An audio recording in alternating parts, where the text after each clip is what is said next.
All right. Welcome, Esther Blum. I'm so excited to have you here and to be talking about hormones and weight loss and all of those things. Thanks for having me, Shannon. Yeah, I appreciate it. So for the listeners, give everybody just a little bit of background about who you are, what you do, and what you specialize in. So I am a functional medicine dietitian, which means that I have a bachelor's and a master's in clinical nutrition. I worked in hospitals for 5 years in cardiology units, but saw everything from AIDS to diabetes to liver failure, heart disease. And then after about 5 years said, you know what, I'm really not making an impact on people with 10 minutes of diet instruction before they're discharged from the hospital, and I never see them again. So I went and got certified in functional medicine. I left the hospital. I worked for an integrative doctor, and we did incredible work. We actually worked with autistic children.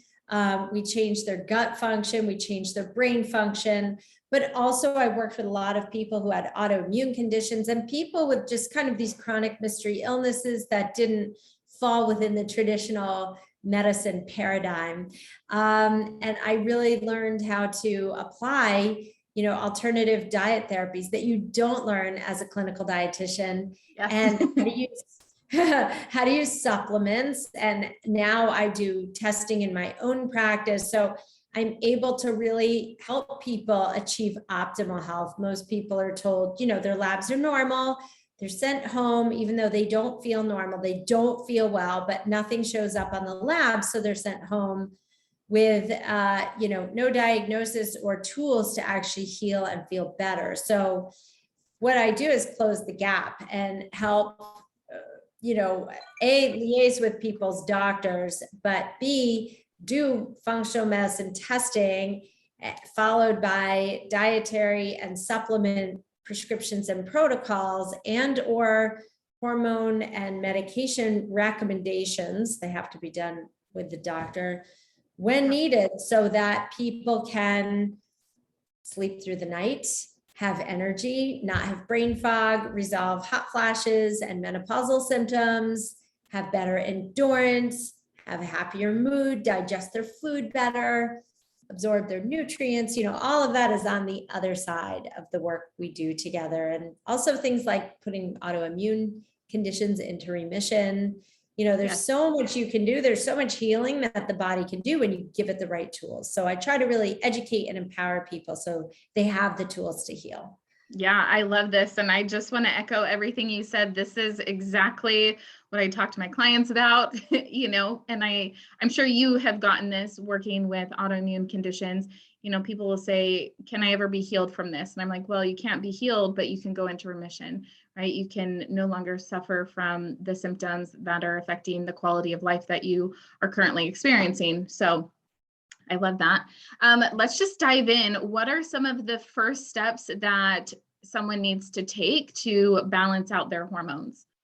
The big pieces I tackle first are actually lifestyle. We need to go on a blue light diet. Okay, that means the technology in the evening has to go away. My favorite time of night is about 7:45. My phone goes click, goes off. I shut it off for the night. I leave it on the first floor. My bedroom's on the second floor. So no phones near the head. If you have to sleep with a phone on for emergency purposes, keep it at least 10 feet from the bed, but ideally no blue light in the bed. This includes iPads and phones and technology. There's these crazy things called alarm clocks. You don't need your phone as an alarm clock. You can get just a battery operated alarm clock at the drugstore for $10. So that emits no light at night and no radio frequencies. So get the technology out of the bedroom. Okay. Next in line, caffeine and alcohol, really big hormone disruptors. They can affect your cortisol levels. They can affect the quality of your sleep, the depth of your sleep, right? And you may be thinking, why are you telling me this before you even talk about food? Because you've got to start with the foundations of like sleep is a really big foundation. I could almost argue it's more important than food, but because I'm a dietitian, I can't, but they're like fully integrated in your healing plan. So you got to make sure that you get to bed at a reasonable hour. Your body does the most growth hormone production between 10 p.m. and 2 a.m. Or if you're a night shift worker, it's 10 a.m. to between 10 and 2 on either side, morning or night. Okay. So that is extremely restorative and helps with weight loss and building muscle, all the good things.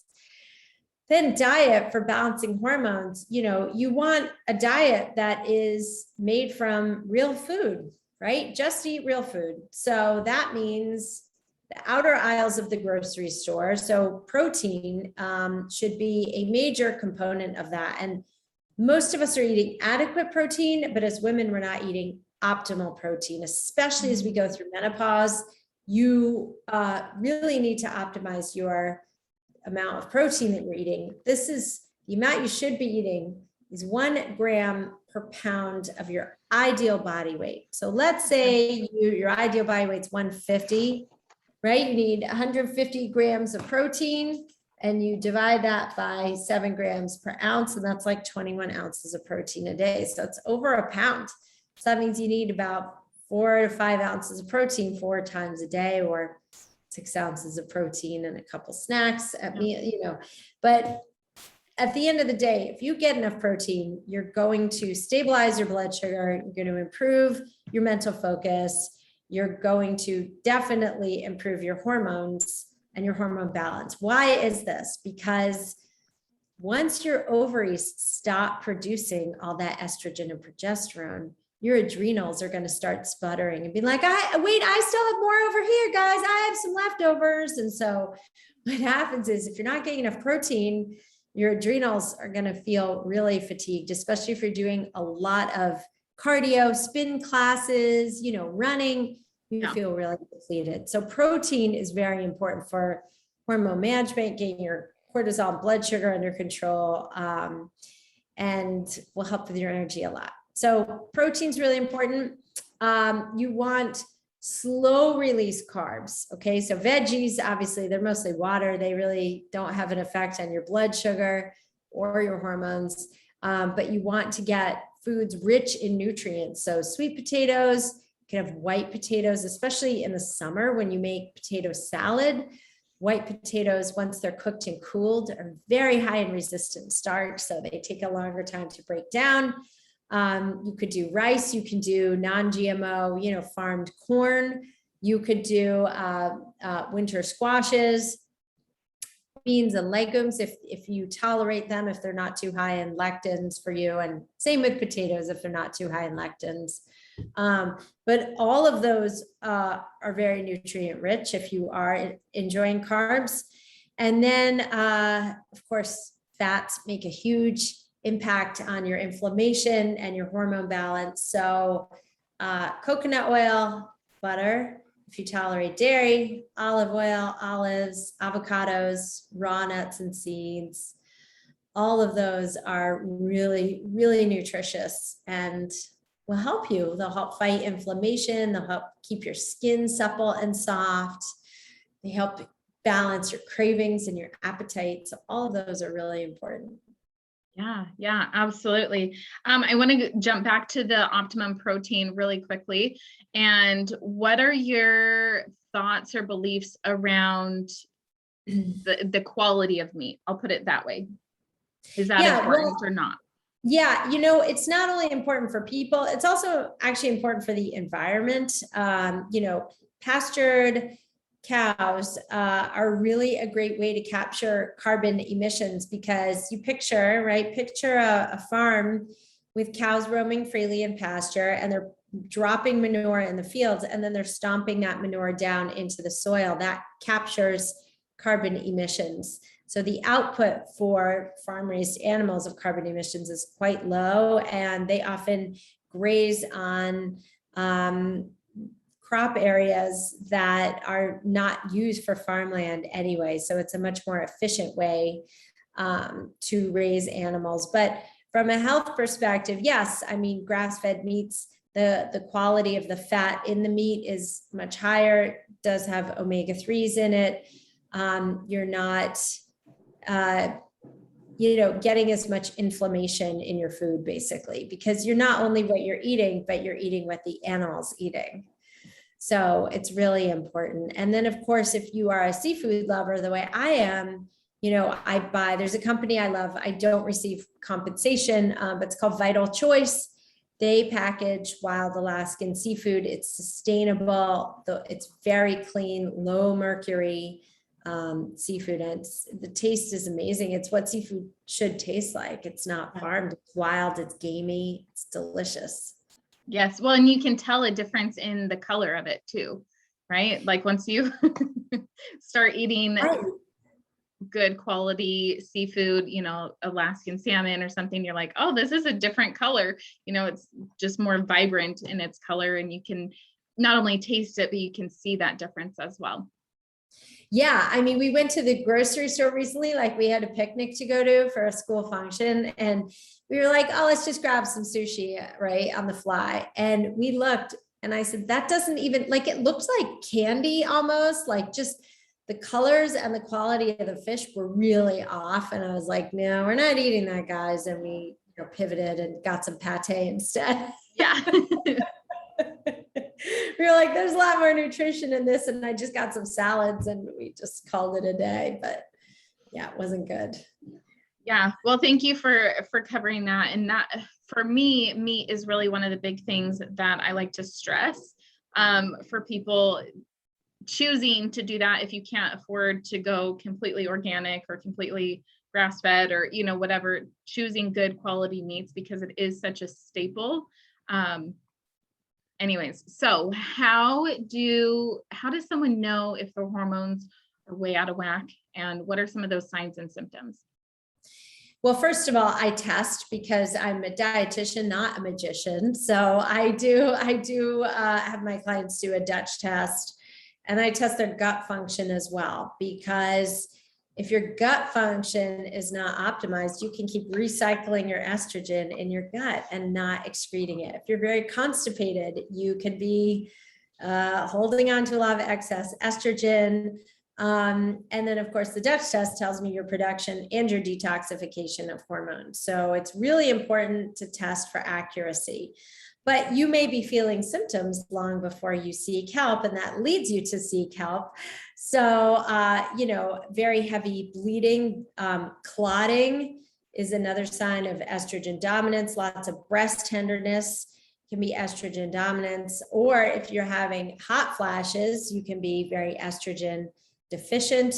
Brain fog can be a sign of estrogen deficiency as well. Insomnia could be a progesterone and estrogen deficiency, because progesterone makes GABA, that's that very calming neurotransmitter that really facilitates good sleep. So think of it as this: if you're having like almost PMS symptoms all the time and you're having vaginal dryness, that could be estrogen deficiency. All of those can tell me that your hormones are declining or shifting. And, sometimes it is due to a lot of stress, right? If you're not menopausal, but you notice like your sleep really stinks and your periods are awful and your moods are awful, stress is a huge driver of a progesterone crash.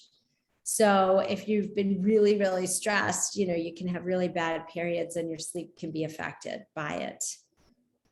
Yeah, absolutely. So you do the Dutch testing, is that mandatory for everybody that you work with, or what does that look like? Mandatory. I do gut and hormone testing. I actually don't even see people until their testing is done. Okay. Because I want them to walk in the door with a North Star for their treatment plan. So instead of it takes all the guesswork out of my supplements, and I have them do extensive blood panels too. So I can then take a lot of information and boil it down to what's happening, how are we going to fix it, what's the diet you need, how many grams of protein, fat, and carbs do you need to hit your optimal body weight or just feel better, right? Not everyone comes to me needing to lose weight. Maybe they want to change body composition. Maybe they just want to, get their menopause symptoms under control. So we work on diet and customizing that. And then I will also put together a supplement regime based on the test results. And for years, I didn't have the tools to run or interpret tests. So as the longer I've practiced, I've developed the tools to do this. And it really makes a difference in the quality of life. So, I have someone who comes to me just in absolute tears because she hasn't slept. And I do work with men too. But, you're not sleeping. You're trying to, if you have a job, you're trying to work. If you have a family, you're trying to take care of your family, or you're just trying to function and you're doing it on very poor quality sleep. So then you have more coffee, then, you get through your workout, but then by 3 p.m. you totally crash. And then by 6 p.m. your energy picks up and you're wired at 10 and can't fall back asleep. And the whole cycle starts again. And then when you do fall asleep, you're hot flashing and then no interest in sex anymore because your libido stinks, or you're having vaginal dryness or like breast tenderness. You don't want anyone touching you. So that's the average profile of the woman who comes to me, and often a lot of weight gain or, some reflux, just a real digestive sluggishness going on. So then, we change the diet, we cut out the blue light at night, we modify or eliminate caffeine. And that alone starts the ball rolling, where people are like, okay, my sleep is definitely better. It's still not perfect, but I'm noticing I wake up less. Instead of waking up 3 times a night, maybe I'm waking up 1 to 2. Okay, so that's a good start, right? And then we start loading up on anti-inflammatory foods and really nutrient-rich foods and cleaning out, more inflammatory foods. Maybe gluten's a problem, maybe dairy's a problem. We really do some good elimination diets to pinpoint the problem foods. And then people start feeling it even better. And they're like, wow, my bloating's cleared up and my pants are a little looser. And you know what? I woke up rested, so I had a better workout. And then we'll layer in, hormones if needed, hormone replacement, see if somebody is a candidate for hormone replacement or just hormone supporting nutrients and adrenal support. And then, people are like, oh my God, they'll go from hot flashing to no hot flashes. Yeah. They will, just have a much better quality of life. Libido improves. And once estrogen is stable, then the weight really comes off after that. So the good news is, ladies, if you're going through this, there is an end to it. It's not forever, but my goal for my people is to give them the highest quality of life possible before, during, and after the transition into menopause. Yeah. Absolutely. And I have to touch on this because I feel like sometimes as practitioners, we want to gloss over libido, and not because we want to gloss over it. We know that it's an issue, but what I see happen with my clients, not that a lot of my clients are going through menopause with thyroid, but a lot of them start having low libido, which then is impacting their relationship with their spouse. They start growing apart. They start having different interests. Then they're getting, these divorces after being married for 30 years. And everybody's like, I thought you guys had a great relationship, and it's that lack of intimacy. And in my opinion, you don't fall out of love with someone after 30 years of being married to them, unless there's, other things that have been happening for a long time. But, that intimacy and that libido is just so important for the connection of your relationships. So, well, absolutely. And so, and listen, as a woman, I can totally relate to this, right? If you've had massive changes in your body and you've gained 20 to 40 pounds, you're not, most women, I'd be lying if I didn't say it wouldn't happen to me too. Like you lose the confidence in your body. You're covering up more. You don't want to make love without a shirt on, or, the lights off. Yeah. And I always remind my women, I'm like, ladies, men do not care. No man has ever turned a woman down for having cellulite or, a little extra tummy fat.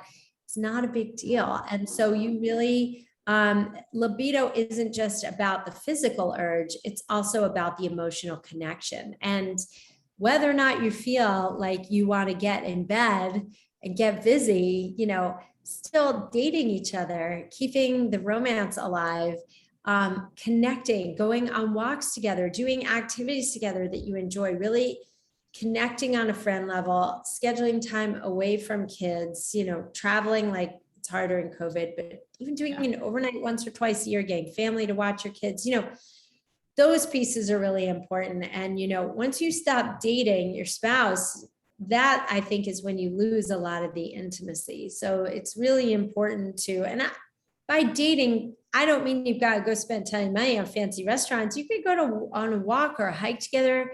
To me, running errands together can be romantic if you make it that way, or let's go get a coffee together, or decaffeinated coffee, of course. I said that, I'm like, no, but metaphorically, just a tea, maybe an herbal tea.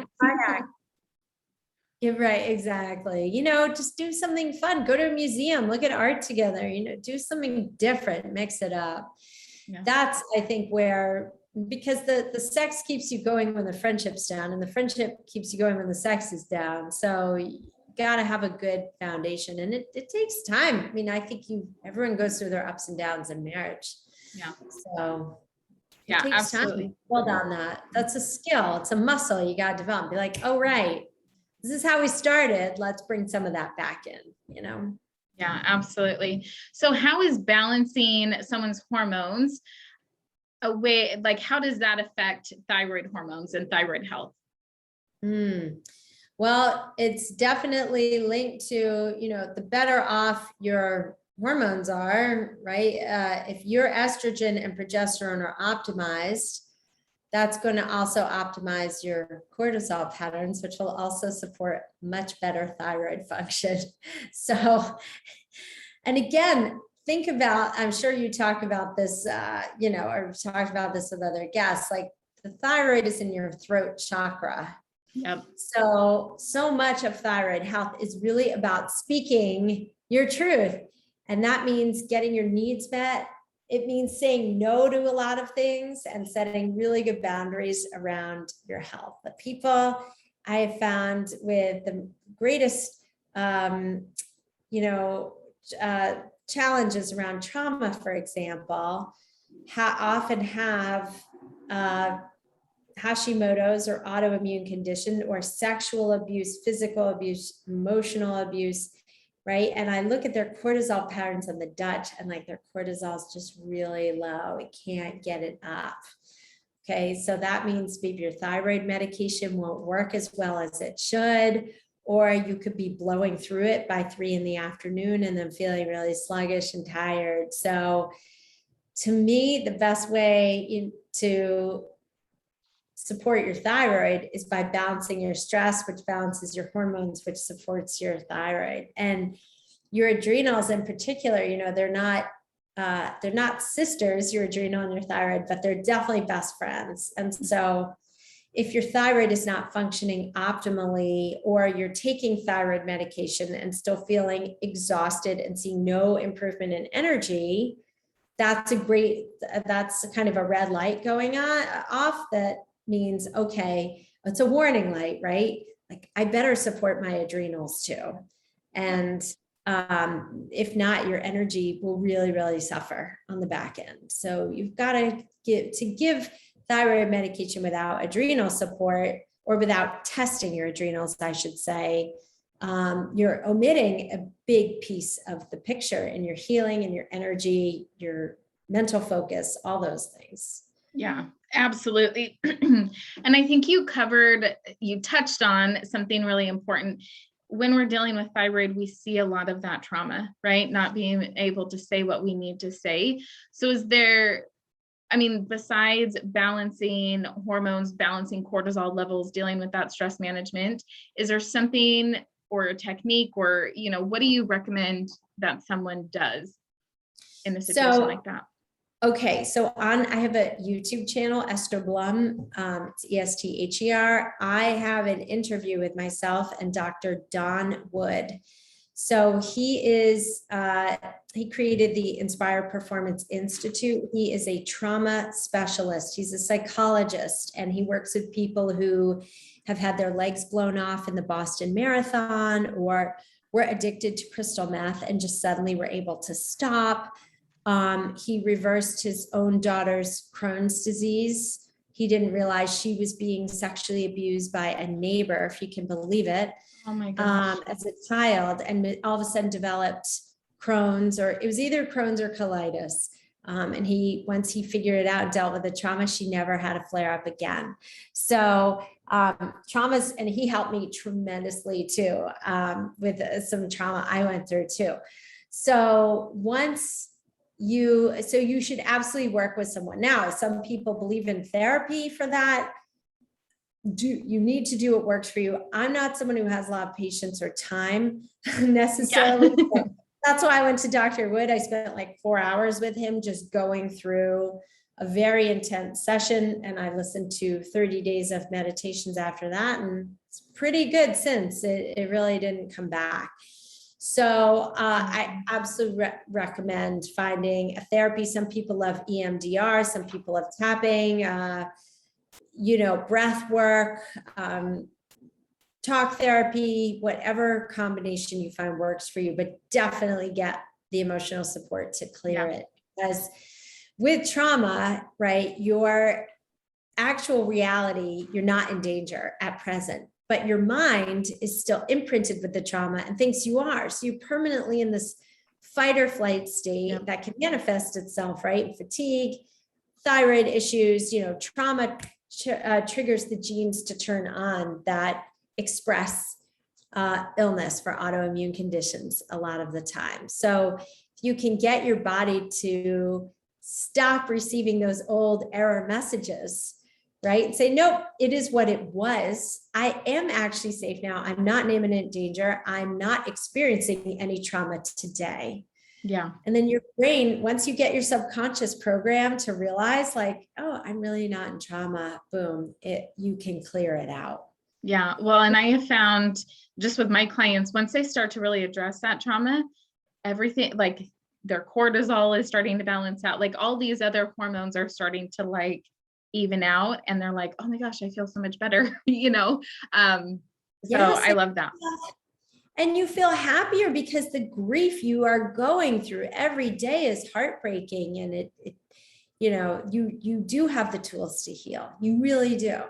So you can rewire, your brain has neuroplasticity, and you can rewire it. And it's really profound, like you say. Yeah, absolutely.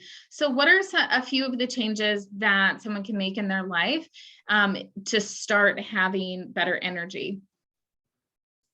Sleep, the blue light diet, we said, sleep is paramount. If you're not sleeping, it's going to be really hard to have good energy. Okay. So less caffeine, less booze, which helps you fall asleep, but then you'll wake up with your liver trying to detox your alcohol, your cortisol shoots up, your blood sugar drops.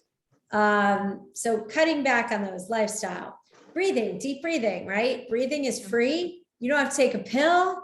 You just breathe with, your right hand on your heart, your left hand on your belly, and you just keep coming back to your breath and just making sure that your hand, your lower belly hand is moving up and down, or you can do a guided meditation. There's so many great apps out there. My favorite is Insight Timer, but there's Headspace. Insight Timer is free. There's Headspace. There's so many good ones. So breathing, having a specific bedtime ritual where maybe you read half an hour. Like, I'm not talking on a device. I'm actually talking about old school paper library book here.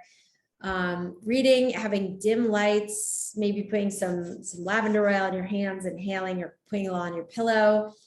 I love Yogi bedtime tea. You could steep like 3 bags in a mug of hot water and sip at it. It's like a natural Xanax.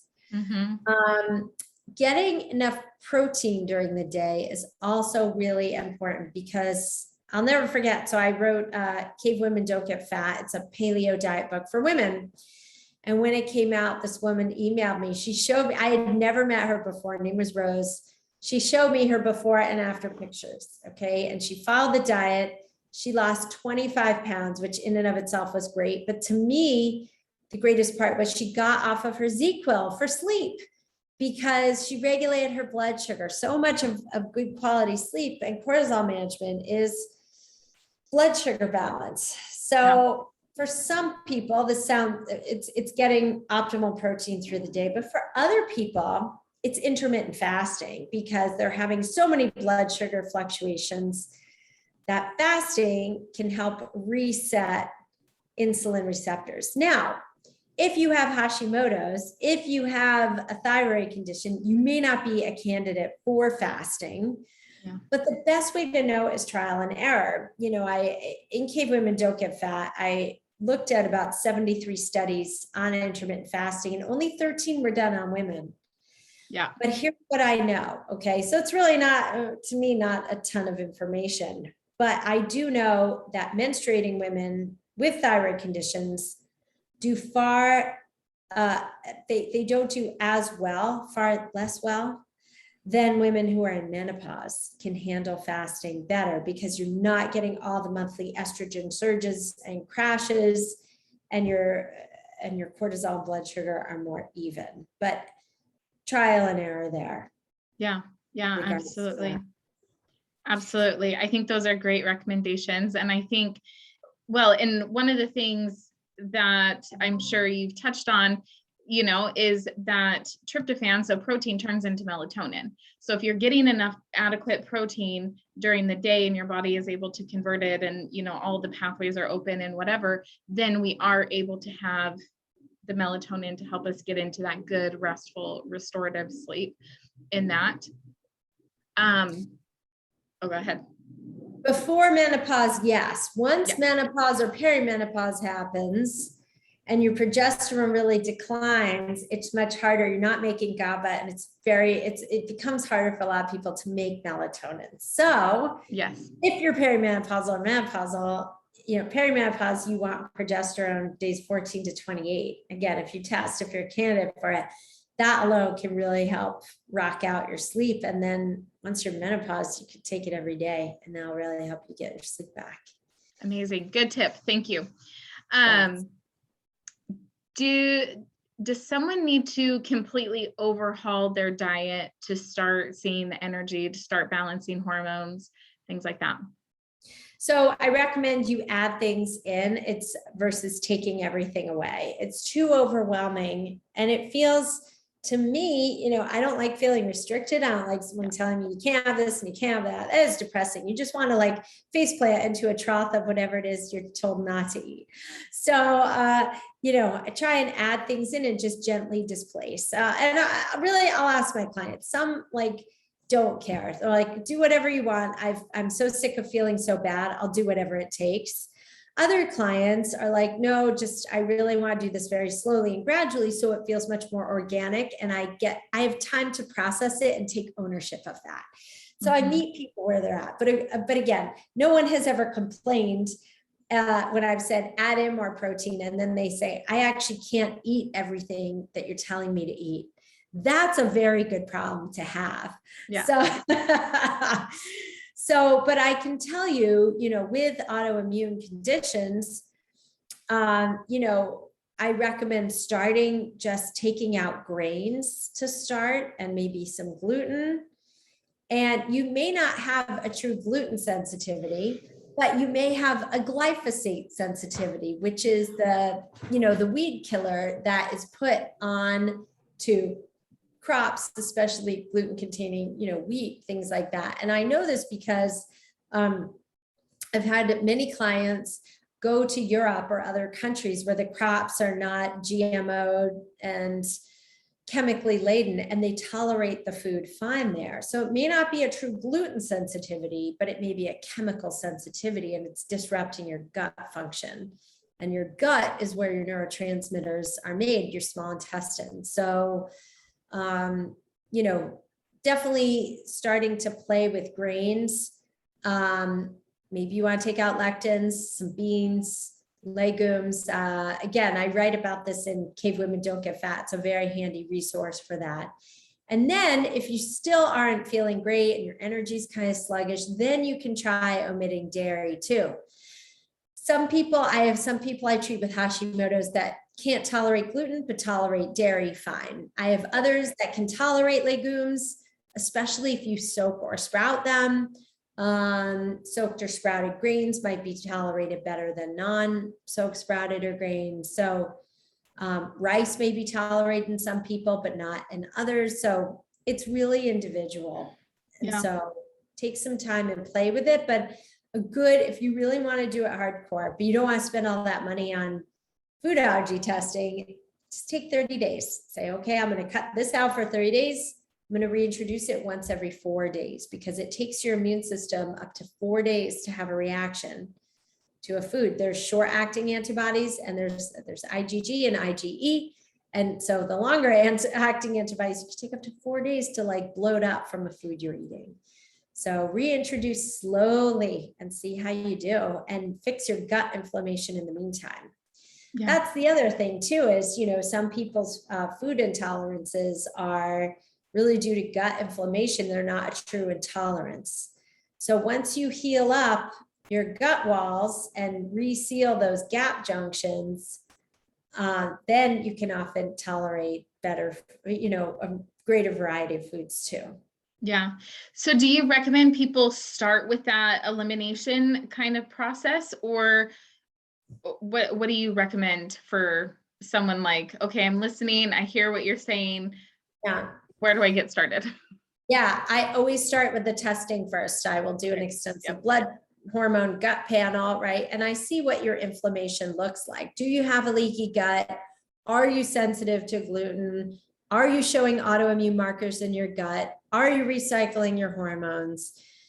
And I really start from there. And most of the time, most people do benefit from, a hardcore reset and just cleaning house for a while. And that's why I think, plans like Whole30 or elimination diets work so well for people, not because, you need to count every gram of sugar that you've eaten in a tablespoon of ketchup, but because, you're eliminating a lot of grains and sensitive foods that cause a lot of bloating for us as humans in this country. Yeah, absolutely. Okay. So I think what I'm hearing is like, just go ahead and do like a reset, right? Do a 30-day reset, kind of see where you're at, evaluate. If you aren't working with a practitioner and doing the testing, I'm a huge fan of testing. I always say test, don't guess, because I can guess at a lot of things, but I'm probably going to be very inaccurate. I mean, like as a practitioner, after doing this for many years, I'm sure you can look at someone, look at their symptoms, and kind of say, oh, we probably will see this come up, or we'll probably see low cortisol, or we'll probably see this based off your symptoms, but we still don't know, because something else could be affecting said thing, right? Yeah. And I never guess or assume anymore, because so often I'm wrong. What I think it could be, it's often another. But the other thing, I would be remiss if I didn't mention this too, okay? What I'm doing is very micro, right? And very laser focused on a couple different areas. Let's say you treat these things and you're still not feeling better. Then I want you to start thinking about how your body's interfacing with the environment around you, okay? Maybe you want to check your house for mold. Think about moisture, mold exposure. Mold can annihilate gut bacteria. So you may not really have a digestive problem. The digestive problem is a manifestation of an environmental problem, okay? Get checked for Lyme, okay? Get checked for metals, heavy metal toxicity, or chronic viral issues. All of these can really disrupt just the normal day-to-day functioning of your body. So just know, like, those are out there for you as tools if you don't get better. But a lot of people get better and feel better just by eating a whole foods diet, paying more attention to sleep, less stimulation, more downtime, taking things off your plate, becoming less scheduled. You don't busier is not better. There was a great, hold on, I have to pull up this quote I heard yesterday on Gabby Bernstein's podcast, which was so good. Oh boy, I'll look at it. It's not coming up on my text here, but this is really, busy is absolutely not better, for sure. Yeah. Yeah. I've seen a lot of quotes over the years where, oh, go ahead. I can do less and attract more. Yes. I thought that was great. Yeah. This summer, I was just talking to my oldest daughter. So my oldest daughter is 10. And I was telling her that this summer has been the best thing that could have happened for me in my business, because I realized what was taking me double the amount of time, I now can squeeze in, because I was almost forced into it because my kids were all home for summer. And I was like, oh my gosh, I only have, these hours to work. And I was so worried at the beginning of the summer, how am I going to do this? How am I going to do this? And I'm like, oh my gosh, when I sit down, I'm more focused. I'm able to get it done. I have a clear plan of what needs to go on, instead of sometimes just looking at my screen, So that's it. That's exactly it. And it makes a big difference. You're better off with a lot more downtime and like having a couple really intense work days, and then you're off. You're not. Same thing. I was working like 6 or 7 days a week, and now I was like, I just refuse to work weekends. Yep. And I just crank during the week, and then by 5 I'm done. Yeah, absolutely. And I come home, we went on vacation a couple weeks ago, came home. I had 2 days and then went on vacation again.